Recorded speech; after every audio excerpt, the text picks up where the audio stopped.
Amazon Fire 8 HD, and the audio on this is very low, so I thought I was going to return the tablet, but then I realized you can actually fix it by installing an audio booster application. In my case, I installed this app.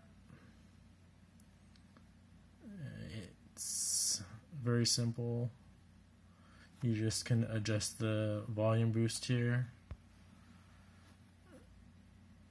They suggest not going above like 40%. You can see over here 40%. So the application I'm using is Volume Booster by GOODEV.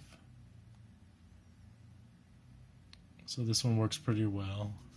And so it's just an application that's run in the background and boosts your audio. So if you have a Amazon Fire 8 HD and the volume's very low, this is a good alternative to boosting the volume so you can hear stuff.